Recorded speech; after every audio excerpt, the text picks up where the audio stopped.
여러분 혹시 TV나 인터넷 동영상을 통해서 생명이 잉태되는 것과 그리고 그 잉태된 생명이 어떠한 신비 속에 이 땅에 태어나는지 그런 동영상을 보신 적이 있으십니까? 아마 많이 보셨을 거예요. 혹시 못 보신 분들을 위해서 영상을 한번 보여드리도록 하겠습니다. 얼마나 신비한지 봐보세요.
이처럼 생명의 잉태와 생명의 탄생은 신비 중의 신비입니다. 기적입니다.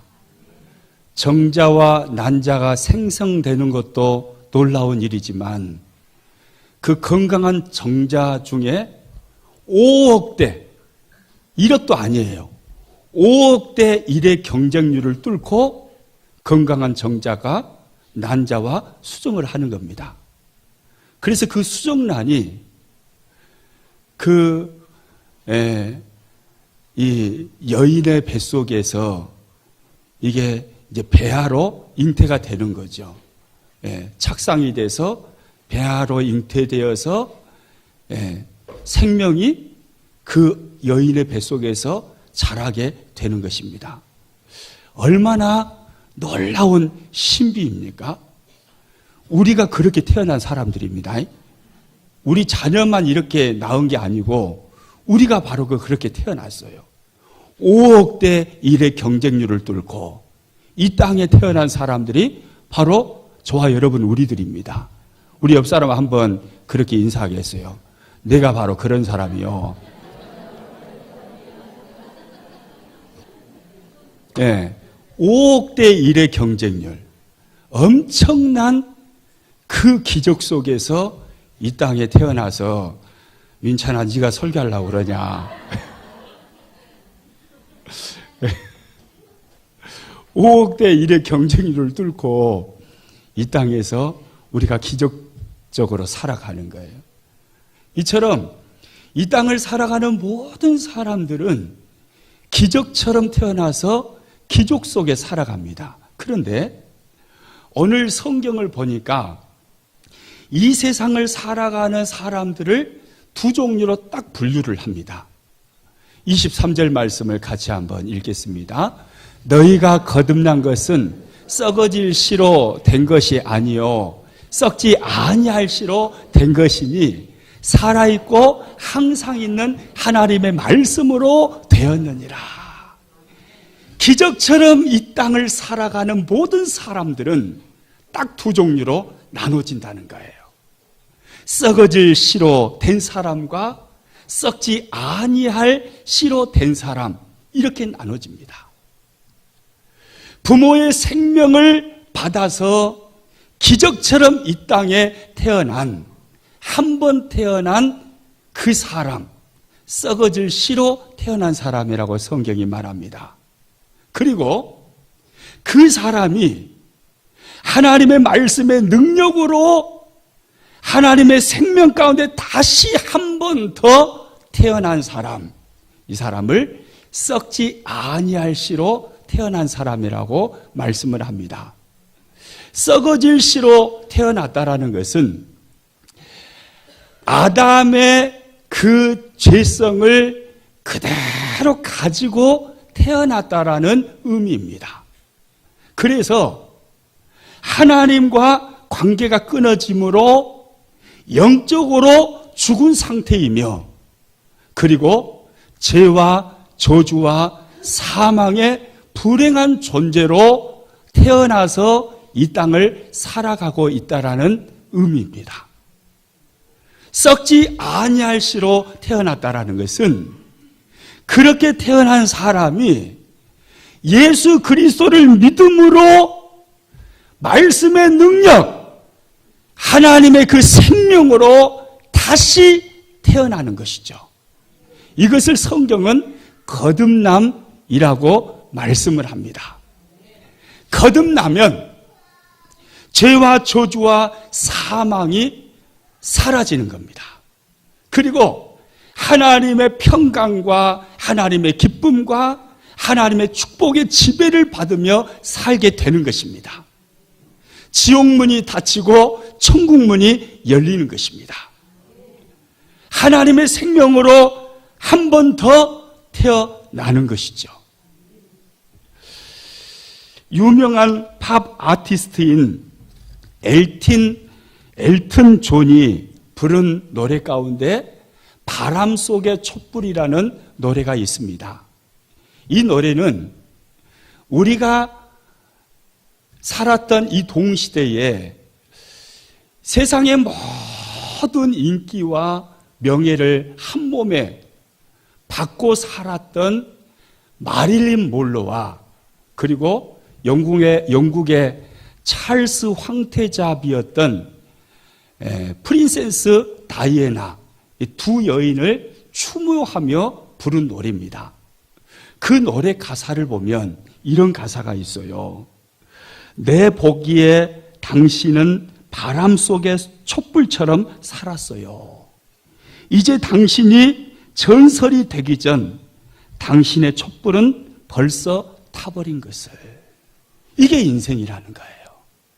인생은 바람 속의 촛불처럼 허무하다라는 거예요. 기적이 되는가 했더니 이미 촛불은 다 타버린 존재. 이게 허무한 인생이라는 거죠. 불행한 존재로 이 땅을 살아간다라는 것입니다. 그러나 하나님의 생명으로 다시 한번 태어나면, 거듭나면 어떻게 되나요? 고린도후서 5장 17절에 이렇게 말씀합니다. 같이 읽습니다. 그런즉 누구든지 그리스도 안에 있으면 새로운 피조물이라. 이전 것은 지나갔으니 보라 새 것이 되었도다. 할렐루야. 새로운 피조물이 되었다라는 거예요. 이전 것은 지나갔으니 보라 새 것이 되었다라는 거예요. 이전에 나를 사로잡고 있었던 죄와 사망의 권세가 벗겨졌다라는 거예요. 이제 하나님의 축복 속에 살아가는 존재, 하나님과의 화목의 관계 속에서 행복을 누리며 살아가는 존재, 하나님의 나라 저 천국을 죽어서만 누리는 게 아니라 이 땅에서 이미 누리며 사는 존재, 그 행복한 존재가 되었다라는 거예요. 불행 끝 행복 시작, 이것이 거듭남의 비밀입니다. 할렐루야. 여러분, 그러면 이 땅을 살아가는 이 두 종류 사람 중에 두 종류는 어떤 사람이라고 그랬어요? 썩어질 씨를 가지고 태어난 사람, 또 썩지 아니할 씨를 가지고 살아가는 사람, 부모의 생명을 물려받아서 한 번 태어난 사람, 그리고 하나님의 생명으로 다시 한 번 더 태어난 사람, 이 두 종류의 사람이 이 땅을 살아가는데 어떤 사람이 진짜 복을 받은 사람일까요? 한 번 더 하나님의 생명으로 태어난 거듭난 사람인 줄로 믿습니다.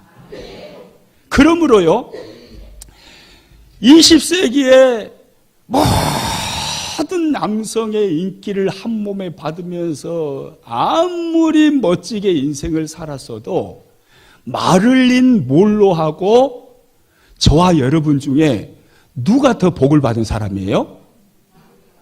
마릴린 몰로가 더 복 받은 것 같습니까? 누가 더 복 받은 사람이에요? 맞아요. 우리가 더 복 받은 사람이에요. 부귀영화를 한 손에 다 쥐었어요.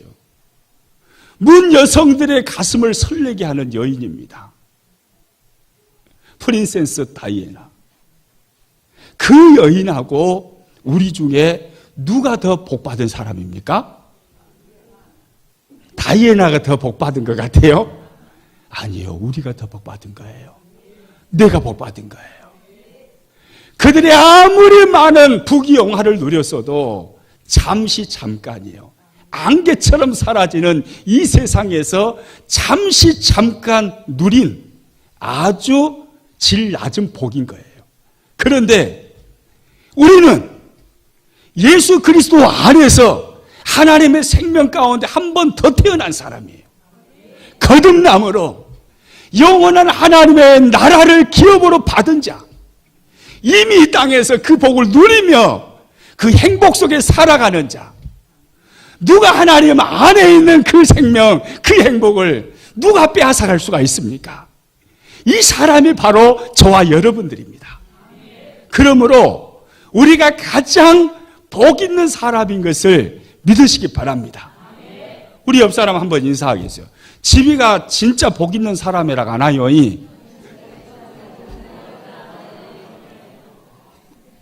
할렐루야. 진짜 우리가 복 있는 사람이에요. 여러분 믿으시기 바랍니다. 아무리 억만금을 가지고 있어도 그 억만금 때문에 좀 더 편안하게 살 수는 있을 거예요. 평안이 아니라 편안하게 살 수는 있어요. 그런데 예수님을 믿지 않아요. 그 사람하고 조금 가난해요. 물질이 없어요. 그래서 생활이 불편하기는 해요. 그러나 예수님을 믿는 사람, 누가 더 복된 자예요? 전자예요? 후자예요? 후자예요. 할렐루야. 우리는 이런 사람들이란게요. 우리가 제일 행복하다고 이렇게 고백하는데 세상이 어떻게 우리를 이길 수가 있겠어요? 예? 삶이 아무리 우리를 밟아도, 환경이 아무리 우리를 짓눌러도 우리는 예수 그리스도 안에서 가장 복된 사람이에요. 할렐루야. 그러면 이 거듭난 사람은 어떻게 살아야 할까요? 우리는 최고의 복을 받은 사람인데 이 거듭난 복을 받은 사람은 어떻게 살아야 하나요? 베드로전서 2장 2절 오늘 본문 말씀은 이렇게 우리에게 말씀합니다. 같이 읽습니다. 너희로 구원에 이르도록 자라게 하려 함이라. 거듭난 사람은 자라가야 한다는 거예요. 거듭난 사람은 성장해야 한다는 거예요. 생명의 특징은 성장하는 데에 있습니다. 아마 부모님들은 다 아실 거예요. 자녀를 낳았어요. 자녀가 자라지 않고 아기 그 모습 그대로 10년이고 20년이고 있는 것이 기쁨이에요? 아니면 쑥쑥 자라가지고 나보다 더 키도 크고 신발도 더 큰 거 신고 이것이 기쁨이에요? 네. 쑥쑥 크는 것이 기쁨이잖아요. 네? 소꿉장난 했던 그 어린아이가 어느 날 보니까 엄마가 입는 옷을 입어요. 아빠가 신는 신발보다 더 큰 신발을 신어요. 그럼 얼마나 부모 마음이 흐뭇하잖아요. 그런데 성장판에 문제가 있든지 성장 호르몬 분비가 잘 안 되든지 어떤 질병으로 인해서 자녀가 자라지 않는다고 생각해 보세요. 얼마나 부모 마음이 무너지겠어요. 그것이 부모의 한이 되는 거죠. 여러분, 하나님 마음도 동일합니다. 하나님의 자녀가 자랄 때 하나님이 기뻐하시는 거예요. 성장할 때 하나님이 기뻐하시는 거예요. 자라야 되는데, 성장해야 되는데 자라지 않아요. 예수님을 믿는 것은 맞는데 어린아이로 계속 있는 거예요. 어린아이와 같은 그 신앙, 그 모습으로 10년이고 20년이고 살아가요. 그러면 이게 하나님 마음의 한이 되는 거예요. 하나님 마음의 기쁨이 아니에요. 구원에 이르도록 자라라, 이 말씀은 예수 그리스도의 장성한 분량에 이르기까지 거듭난 성도는 자라가야 한다는 거예요. 예수님을 닮아가는 것, 그 모습이 예수님 믿는 사람들이 살아가는 삶의 모습입니다. 여러분, 그렇다면 우리는 어떻게 하면 자랄 수 있을까요? 어떻게 하면 성장할 수 있을까요? 가만히 있는다고 해서 자라지는 걸까요? 아니에요. 우리가 뭔가 우리 입장에서 뭔가 몸부림치면서 뭔가 할 때에 그때 자라나는 역사, 예수 그리스도의 장성한 분량에 이르기까지 성장하는 그 역사가 나타나는 것입니다. 그래서 베드로는요, 오늘 본문에서 자라기 위하여 이렇게 살아가라고 권면을 해줍니다. 1절 말씀을 같이 읽습니다. 그러므로 모든 악독과 모든 기만과 외식과 시기와 모든 비방하는 말을 버리고, 그러므로 버리라는 거예요. 너희가 거듭났느냐? 그러므로 이제는 이와 같은 것을 버려라. 이와 같은 것이 뭡니까? 영적인 쓰레기들이에요. 영적인 쓰레기, 그거 좋다고 계속 가슴에 품고 자라면 성장할 수가 없다. 그것 버려야 된다라는 거예요. 사람 자녀들이, 어린아이가요, 성장을 하면 어린아이 때 입었던 옷을 벗어야 되잖아요. 큰 옷을 입어야 되잖아요. 마찬가지입니다. 예수님 믿는 사람은 자라면서 버릴 것은 버려야 되는 것입니다. 무엇을 버리라고 말합니까? 모든 악독이에요. 사람을 괴롭히는 모든 악한 생각과 행동, 그 악독을 버려라, 그렇게 말해요. 그리고 모든 기만입니다. 사람을 속이는 기만 버려야 된다. 겉과 속이 다른 외식 버려야 된다. 다른 사람 잘 되는 거 배 아파하는 시기 버려야 된다. 다른 사람의 명예를 훼손시키는 모든 비방하는 말 버려야 된다. 이와 같은 영적인 쓰레기를 버릴 때 그때 자라가게 된다라는 거예요. 할렐루야. 저와 여러분, 버릴 것은 버리시기를 축복합니다. 그것이 계속 좋다고 붙잡고 있지 마시고 버릴 것은 버려야 합니다. 그래야 잘하는 거예요. 그리고 또 베드로는요, 오늘 본문에서 중요한, 성장할 수 있는 중요한 요소를 하나 더 소개하고 있습니다. 그게 뭐냐면 2절 말씀이에요. 2절 같이 읽어봅니다. 갓난 아기들 같이 순전하고 신령한 무엇을 사모하라고요? 젖을 사모하라. 할렐루야. 너희가 성장하기를 원하느냐? 하나님의 백성들이여, 자라기를 원하십니까? 예수 그리스도의 장성한 분량에 이르기까지 성장하기를 원하십니까? 그렇다면 적극적으로 하나님의 말씀을 사모하십시오, 이 말입니다. 순전하고 신령한 젖은요, 하나님의 말씀이에요. 그런데 하나님의 말씀을 사모하라고 그러는데 누구와 같이 사모하라고 합니까? 갓난 아이들 같이. 갓난 아이가 엄마의 젖을 사모하는 모습을 보셨나요? 우리 애기들 다 키워봐서 다 보셨죠? 예. 엄마는요, 아기를 낳으면 그냥 자연적으로 젖이 나옵니다. 그리고 아기는 배가 고프면 엄마의 젖을 찾습니다. 왜? 하나님이 그렇게 창조해 놓으셨어요. 배가 고프면 다른 것으로 놀면서 스스로를 달래지 않아요. 배 채우기 위해서 엄마의 젖을 찾는 거예요.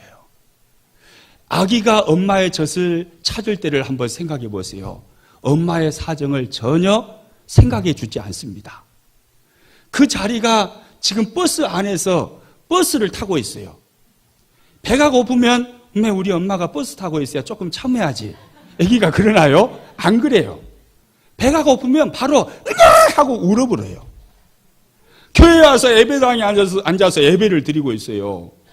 그러면 우리 엄마가 예배를 드리고 있어야 아이고 배가 고파도 한 20분만 참아야 되겠다. 그러면서 아기가 참나요? 안 참아요. 엄마의 사정은 전혀 고려해 주지 않아요. 배가 고프면 바로 울어버려요. 아무리 배고픈 아기에게 장난감을 손에 쥐어주고 인형을 쥐어주고 해도 또 그치나요? 안 그쳐요. 근데 신기해요. 젖을 물리면 또 그쳐버려요. 제 한 사람 보니까 그러더라고요. 새 아이 키워봤는데 젖을 물리면 신기해요. 또 그쳐버려요. 아이는 그렇게 엄마의 젖을 사모하는 거예요. 하나님이 우리에게 말씀하십니다. 갓난 아이들 같이 하나님의 말씀을 사모하라고요. 성경에 보니까 그렇게 살았던 사람이 있어요. 구약 성경에 나오는 다윗이라는 사람이에요. 다윗이 어떻게 사는가 봐보세요. 시편 119편 131절 읽습니다. 내가 주의 계명들을 사모함으로 내가 입을 열고 뭐해요? 헐떡였나이다. 얼마나 하나님의 말씀을 사모했으면 입을 열어가지고 헐떡했단 말이에요. 그 목마른 사람처럼 그 말씀이 너무나 사모돼가지고 그 말씀을 헐떡이면서 그 말씀을 먹는 겁니다. 이것이 다윗의 모습이에요. 여러분 이렇게 살았다니 다윗의 인생 봐보세요. 부모님께 버림받았어요. 형제들에게 왕따 당해요. 형들은 전부 다 아랫목에 들어가가지고 맛있는 거 먹고 있고 공부하고 있어요. 근데 혼자서 그 추운 날에 들판에 나가서 혼자 양을 칩니다. 그때 다윗이 어떻게 합니까? 여호와는 나의 목자시니 내가 부족함이 없으리로다. 그 열악한 환경과 상황 속에서 혼자 버림받은 것과 같은 그 상처 속에서도 다윗은 하나님을 찬양하는 거예요. 결혼을 했어요. 그런데 장인 어르신이 눈이 뒤집혀가지고 사위를 죽이려고 해요. 장인 어르신이 자신을 죽이려고 해요. 기가 막힌 일이죠. 도망을 다닙니다. 하나님이 기회를 주셔요. 자기를 죽이려고 하는 사울 왕을 죽일 수 있는 기회를 주셔요. 그런데요, 다윗은요, 사울왕을 미워하지 않아요. 신기한 일이에요. 사울왕을 죽일 수 있는 기회가 있었지만 죽여요, 안 죽여요? 안 죽여요. 옷깃을 조금 뵌 것만을 가지고서도 하나님 앞에 내가 하나님이 기름 부은 자의 옷깃을 뵀다고 그 죄책감에 회개했던 사람이 다윗이에요. 보세요. 하나님의 말씀을 헐떡이면서 사모하고 그 말씀을 먹으니까 얼마나 세상이 감당할 수 없는 사람이 되어버립니까? 이 사람을 누가 이깁니까? 이 사람을 어떤 세상이 이깁니까? 예? 하나님의 말씀을 사모하는 겁니다. 하나님 말씀을 사모하는 거예요. 기독교 베스트셀러 중에 성경이 만든 백화점 왕 존 워너 메이커라는 책이 있습니다. 이 존 워너 메이커는 미국의 백화점의 창시자이면서 동시에 백화점 왕이었습니다. 이분은 미국 최신부 장관도 지냈고, 그리고 미국과 전 세계에 YMCA 건물을 수도 없이 많이 지어준 분입니다.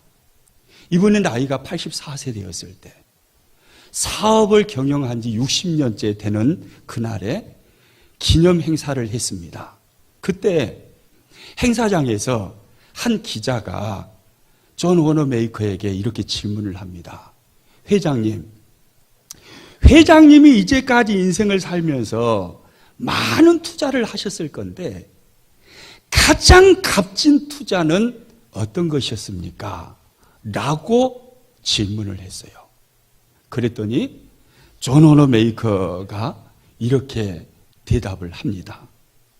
내가 10살 때 최고의 투자를 한 적이 있지요. 그때 나는 $2 75센트를 주고 예쁜 가죽 성경 한 권을 구입했어요. 이것이 내 인생에 있어서 가장 위대한 투자였습니다. 그 성경이 오늘의 나를 만들었으니까요. 저는 성경에서 구세주 되신 예수님을 만났으며 주님 안에서 제 인생의 변화를 수도 없이 경험하게 되었습니다. 저는 연약하고 보잘것없는 인생이었지만 저의 힘과 능력이 되신 하나님을 신뢰하고 그분과 동행했을 때 모든 두려움은 사라졌고 무엇이든 할 수 있는 용기와 확신을 얻게 되었습니다. 성경을 읽을 때마다 새로운 아이디어와 비전을 주신 하나님을 찬양합니다. 여러분, 무엇이 존 워너 메이커를 만들었나요? 성경입니다. 어린 시절에 $2 75센트를 주고 산 예쁜 가죽 성경, 그 성경이 존 워너 메이커의 인생을 운전해 가버린 거예요. 할렐루야. 미국 워싱턴에 있는 박물관에는 링컨 대통령이 쓰던 성경이 보관되어 있다고 그럽니다. 링컨 대통령이 생전에 실제로 썼던 성경인데 그 성경 어느 구절에 보니까 얼마나 링컨 대통령이 많이 그 성경 구절을 보았던지 한눈에도 확 튀는 거예요. 눈물 자국이 옆에 범벅하게 묻어져 있습니다. 얼마나 단어 하나 손가락을 짚으면서 읽었던지 그 구절이 새카맣게 변해 있는 구절이에요. 그 성경 구절이 뭐냐면 시편 34편 4절입니다. 같이 한번 읽어보죠. 내가 여호와께 간구하매 내게 응답하시고 내 모든 두려움에서 나를 건지셨도다. 우리가 잘 아는 것처럼요, 링컨은 수도 없이 많은 실패를 경험한 사람이에요. 그의 인생 속에는 많은 실수가 있었습니다. 대통령이 된 다음에도 남북전쟁이라는 정말 어려운 역사 앞에 직면하게 되었습니다.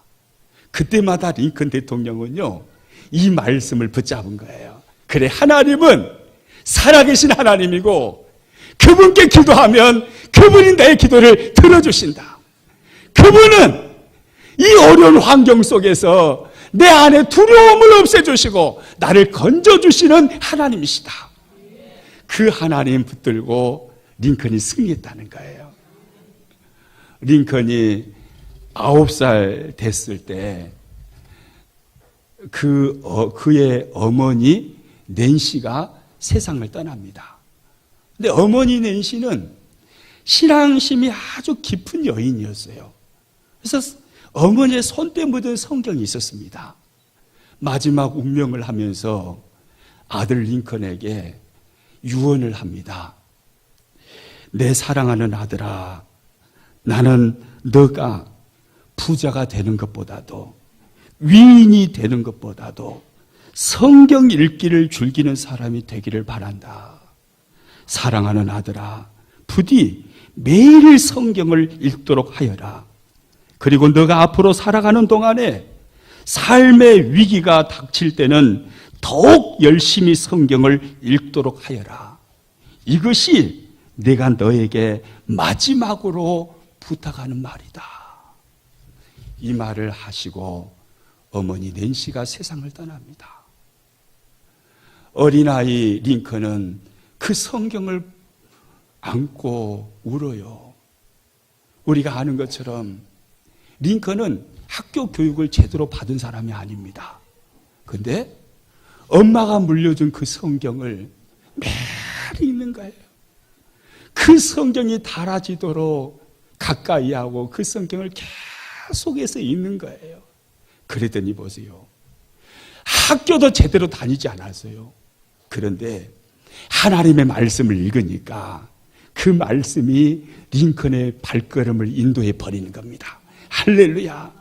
기라성 같은 똑똑한 사람들을 다 제껴버리고 하나님의 말씀을 가지고 살았던 그 링컨을 통해서 하나님은 세계 역사의 판도를 바꿔버리는 겁니다.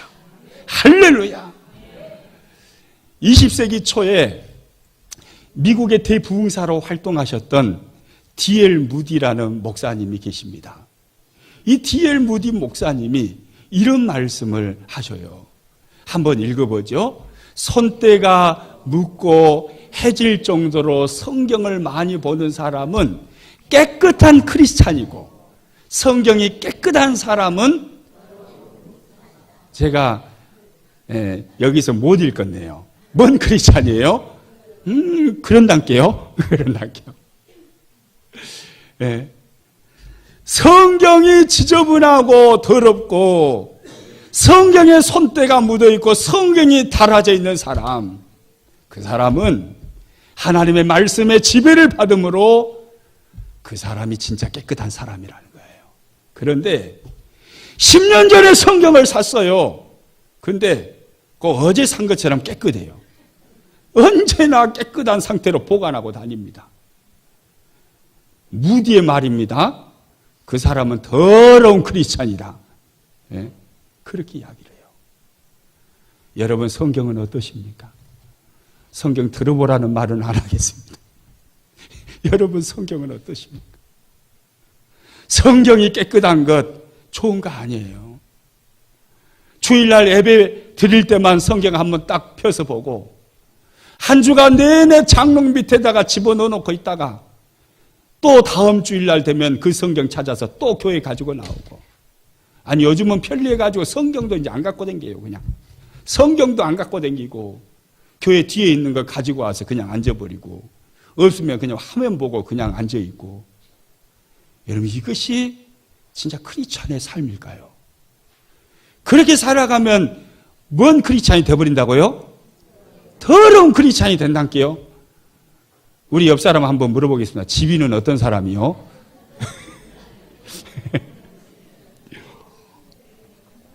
여러분 성경을 보십시오. 진짜 복 있는 사람, 시냇가에 심은 그 나무와 같이 시절을 쫓아 열매를 맺으며 그 잎사귀가 마르지 아니함과 같은 그 형통을 누리는 사람이 누군가요? 그 사람은요, 성경은 정의합니다. 하나님의 말씀을 즐거워하며 그 말씀을 주야로 묵상하는 사람이라고요.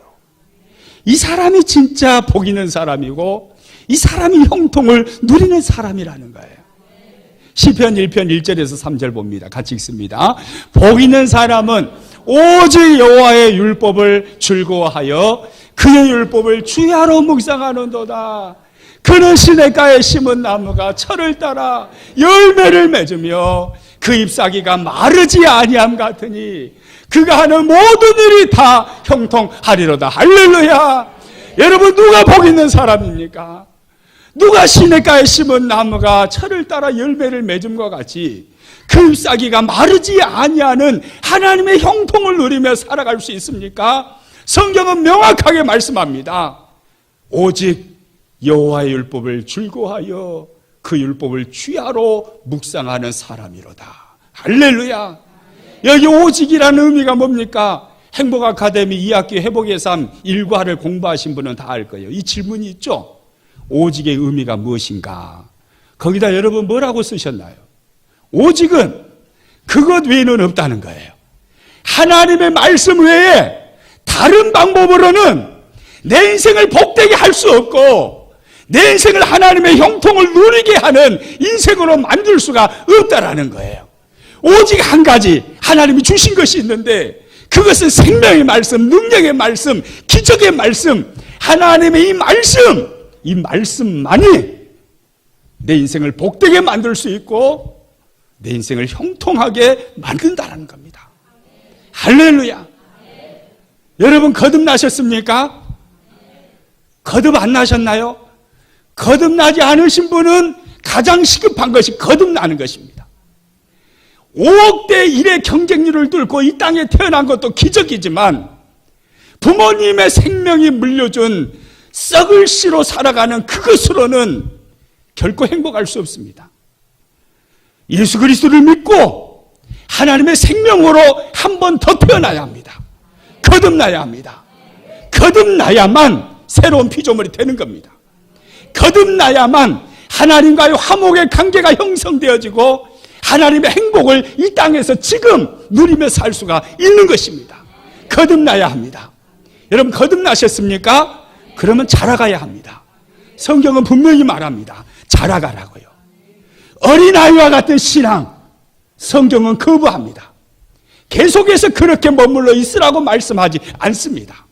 구원에 이르도록 자라가라. 예수 그리스도의 장성한 분량에 이르기까지 성장하고 성숙하라. 이것이 베드로서를 통해서 우리에게 향하신 하나님의 요청입니다. 할렐루야. 어떻게 자랄 수 있습니까? 영적 쓰레기를 버려야 합니다. 버리십시오. 그리고 하나님의 말씀을 읽으십시오. 말씀을 붙드시고 갓난 아기들 같이 하나님의 말씀을 다윗이 고백하는 것처럼 입을 헐떡거리면서 사모하십시오. 말씀을 매일 읽으십시오. 그럼 놀라운 역사가 일어납니다. 그런데 크리스찬이면서 말씀을 멀리하는 읽지 않은 크리스찬들이 많습니다. 대부분 크리스찬들이 그렇게 사는 것 같아요. 새는요 9일을 먹이를 안 먹어도 산대요. 개는 20일을 먹이를 안 먹어도 산대요. 요즘 개판이더만요. 개가 무사 죽었어요. 20일 동안 한번 안 먹여보세요. 그래도 산대요. 거북이는요 500일을 먹이를 안 줘도 산대요. 뱀은요 800일을 먹이를 안 줘도 산대요. 여러분은 어떤 크리스찬입니까? 새와 같은 크리스찬인가요? 개와 같은 크리스찬인가요? 거북이와 같은 크리스찬인가요? 뱀과 같은 크리스찬인가요? 그 짐승들은 그동안 안 먹어도 살랑가 몰라도 하나님의 백성들은 비정상입니다. 정상이 아니에요. 하나님의 백성은 말씀을 날마다 먹어야 합니다. 이게 영의 양식이니까요. 날마다 먹어야 돼요. 가을이 찾아왔습니다. 가을은 책 읽는 계절이에요. 독서의 계절이에요. 이 가을에 저와 여러분 다짐했으면 좋겠어요. 이 가을에 내가 하나님의 말씀을 다윗처럼 입을 헐떡거리며 사모하여 말씀 읽기를 시작하리라. 할렐루야. 여러분, 말씀을 읽으십시오. 말씀을 읽으면 지금보다 더 큰 행복을 누리게 되어 있습니다. 시냇가에 심은 나무가 철을 따라 열매를 맺으며 그 잎사귀가 마르지 아니함과 같은 하나님의 형통함을 누리게 됩니다. 여러분, 이 말씀이 보약이에요. 할렐루야. 우리 찬양하겠습니다.